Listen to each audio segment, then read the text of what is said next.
I don't support Black Lives Matter, because who they matter to? We kill each other all day. We talk about each other all day. You know who talk about me the most on the internet? My own people that look like me. Talk about me like a dog. Kick me when I'm down. Can't wait. look at Gates. Went to jail, they celebrated, clapped their hands, it was happy. I don't look at color and see race no more. I see real and fake, that's it. You don't feel like it's like, you know, it's us versus the white man? Or man, we was taught wrong. We was taught wrong. Don't no motherfucking white man depict my motherfucking destiny. I was in my own way. I was self-sabotage. I gotta take accountability for me. Ooh, I know that stung a little bit. Accountability. I'm glad I'm not the only person that has been saying this. And by the way, taking accountability does not mean that you're tap dancing for the white man, nor does it mean that you hate yourself or that you hate your own race. Accountability is a sign of maturity. That is what adults do. They take accountability for their actions, which then empowers them to actually change their destiny and their future. When you're too busy pointing your fingers at everyone else and not at yourself, everybody else in the system has the power to change your problems, but you never do. So you consistently and continuously stay in that same crappy spot that you're in because you don't actually give yourself the power to actually fix your problem. All right, everyone. So King here. So the video you just saw, excuse me, was from a soundbite on TikTok, a video on TikTok, where Kevin Gates is given, you know, he's answering questions. You know, of course, he's being interviewed in regards to his thoughts on Black Lives Matter and everything else. But you know, this video speaks to me. With the gentleman that was actually tagging the video, commenting on the video, he said that accountability, and there needs to be accountability, especially in the Black community. And the reason why I say this is because, based on my experience in dealing with my family and others, parts of the Heir property, there seems to be a lack of accountability. And me bringing forth this lawsuit, well, it's me and my mother. So this is the second time now. It's the second time that me and my mother have brought forth a lawsuit over the Heir property. You know, looking for accountability, looking for individuals who started this legal fight, who started this infighting prior to me and my mother getting involved, right? Because if you recall, two of my mother's siblings, right, which are, you know, two of my grandmother's children, and other cousins of ours, which is, you know, either my grandmother's nephew, or would be my cousins, I don't know, I guess on my grandfather's side, allegedly that is, that they were sued first. They were involved in the infighting and everything going on, but me and my mother were not involved. My grandmother was not involved when she was alive. So us getting involved, try to resolve these issues, try to resolve these legal issues, right? It was okay when they were doing it, but there's a problem that when me and my mother got involved to bring forth a lawsuit, we're causing problems, right? Why are we doing this? You know, and Kevin Gates speaks to it. He's like, his own people are dragging him through the mud, dragging his name through the mud, saying this, that, and the third. So why would he care what they're going to say? It's like something with me and my mother. Members of our family are dragging our names through the mud, right? Because they don't want to be held accountable, right? When we're bringing the problems to light, oh, he's mad, bitter, and petty. He's a liar. Look at his words. He did this, he did that, and third, right? Even when I'm trying to do things right, I'm still being ridiculed, being ostracized, being chastised, right? All these lies are being told that, oh, I took over, right? I'm not listening. I'm a dictator, right? I'm militant because they try to attack me in my military background, saying I'm militant. But yet, you got members of my family who were in the military. My mother was in the military. Her sister who passed away in 2011, which is my aunt, one of my grandmother's children, was in the army. Their baby brother was in the army, and he died in 1989. Right? He was in the army. You got other cousins that were in the military. I got cousins that was in the military. My mother's nieces and nephews were in the military. So what are we talking about? Yet they want to single me out and attack my military background, right? So I'm being militant, I'm a dictator, this, that, and the third, because they don't want to be held accountable. That's a problem in the Black community. right? And the gentleman talked about, accountability does not mean that you're tap dancing for the white man, or, it was said in the meeting they had on the 25th of March of 2023, the estate meeting, and it was said by the cousins, one of the cousins that is named as a defendant who sits on the board, right? She's a main culprit, the main person responsible for me being removed from my position as assistant secretary, right? She said, and she stood up there getting all emotional and getting all frustrated, saying to me that, oh, you trying to appease the white man, you and your white lawyer. See, why you make about race? Why bringing race into it? Why you got to go there? Huh? But I look forward to presenting the evidence and show that before I got involved, that there was individuals who were either plaintiffs, defendants, whoever the case may be, if they had a hand in managing the property, or even not had a hand in managing the property, allowed the white men, allow white men to come into the picture, allow them to be involved in the Heir property disputes, allow them to come on the property and run their dogs and hunt under the table. Didn't even have a hunting lease, a signed hunting lease, any kind of written agreement. Allow them to come on property. It was all verbal.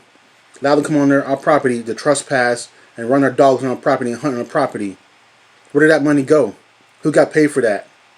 Well, they don't want to be held accountable, huh? Allowing other men who transit that road, who use the road in the woods to get to the property, get to the clubhouse, get to whatever. Allow them to, again, be involved in issues dealing with the property. I got all recordings. I got the meeting minutes, the meeting recordings, the telephone recordings of these individuals being involved in their property in some shape or form by the defendants and their family members and everybody else. But who was appeasing to the white man? I didn't go running to the white man asking for money or allowing them to come on the property to do this and that third. I didn't do that. Accountability. Family members have issues with me and my mother bringing forth to light the truth, or getting to the truth. All they can do is spew their ignorance, right? Project their hatred, their jealousy, their disagreements. That's fine.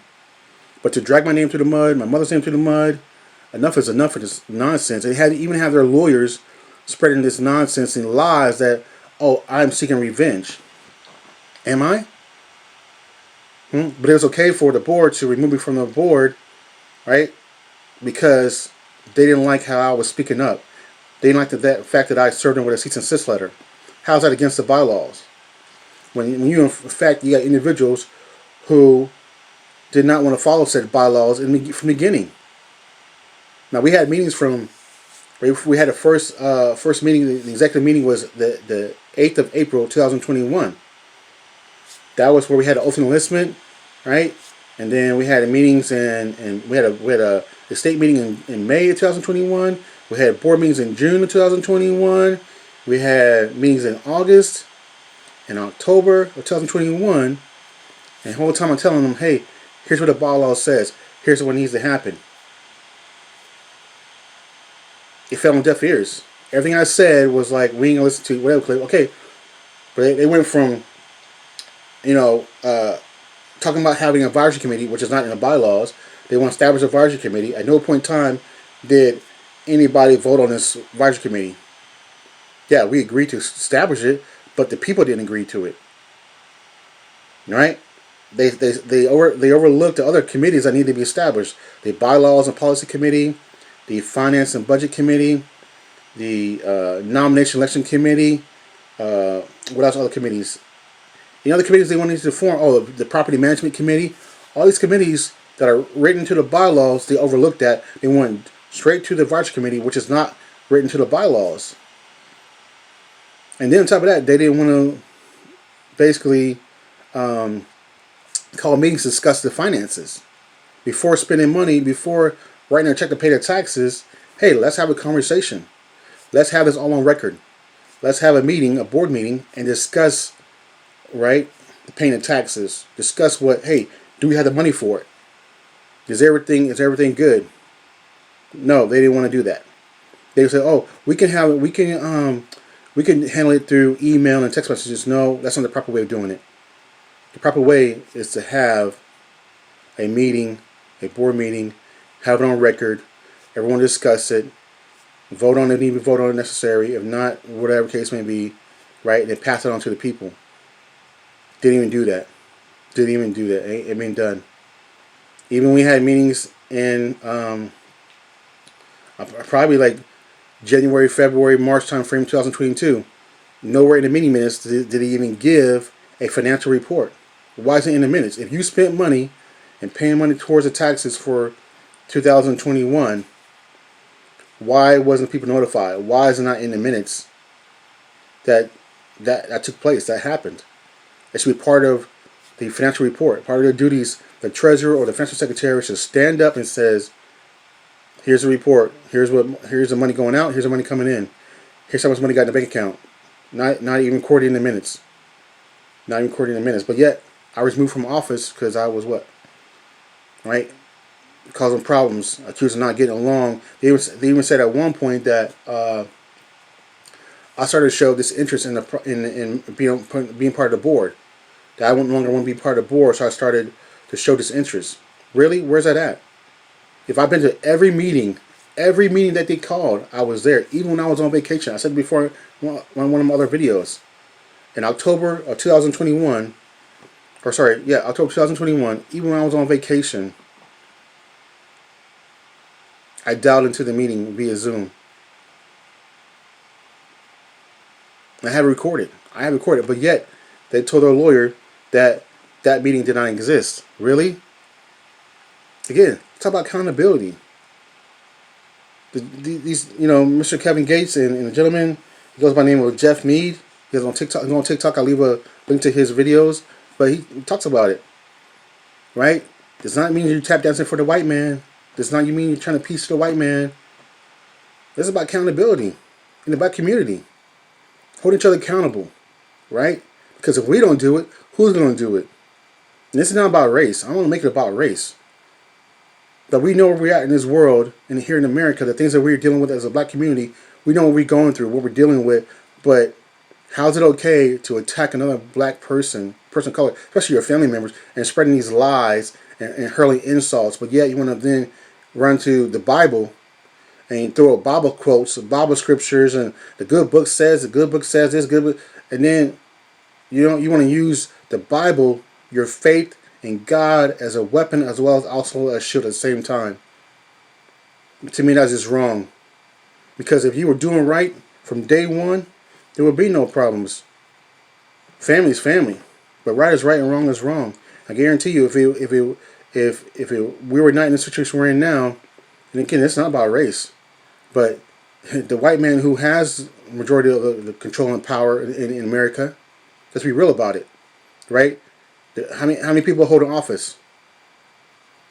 Not everyone in office looks like us, and it should be about that. It should be about, hey, are you qualified?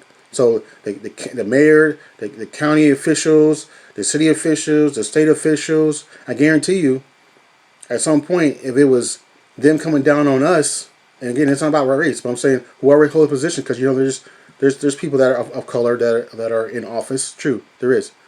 So they sit on these boards, they sit on these county boards, the cities boards, or they're in a mayor position, staff position, leadership position within, county, city, state, wherever. It comes down to telling us, hey, how are we going to do this? Even the judge issued orders as to what needed to be done. They didn't listen. So was it about the white man when they first initiated the lawsuit in 2011? Or was it about doing things right? Because members of my family were accused of conversion conspiracy over their property. And how many lawyers and judges that are white were involved in the case? Now they want to make it about race.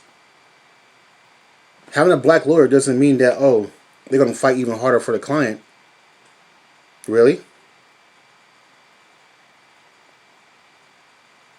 I want to see where it's at. But if that's the case, then why did the previous lawyer, right, the former lawyer, former attorney, why did he resign? Why did he resign before the order was signed? Now, this is the same attorney that represented his clients in 2011 in pursuing the conversion conspiracy claim against my family. So it was okay when he was doing it, but when I got involved, it was a problem. And I'm sitting on the stand, and he trying to make it seem like I'm ignorant. Well, first of all, dude. First of all, college educated, educated by the military, been around the world, traveled, got life experience, right? Exposed to different cultures, exposed to different things. Can't say the same for members of my family and others, but yet he tried to make it seem like I'm ignorant, like I'm not intelligent, that I don't know what I'm talking about. But yet, come to find out, his clients were actually the ones that were, lack thereof. I ain't gonna call him. I ain't gonna say what I got to say, but lack thereof. There's evidence of it. There's transcripts of what was said during court. Right? There's evidence of that at least alludes to them not being intelligent, not having the knowledge, experience, and everything dealing with the property. So let's go. Again, talk about accountability. All right, I just want to share this video. I know I'm kind of long with it, but yeah, I'm keep fighting for doing what's right, trying to resolve these legal issues. There's a lot of things that are happening behind the scenes, and a lot of things that are not happening behind the scenes that need to happen. But yeah, I just want to share this video with you. Again, I'll leave the link to the gentleman's TikTok page where you will check him out, whatever case may be. But yeah, thanks for tuning in, thanks for watching, and take care. See you in another video. Peace.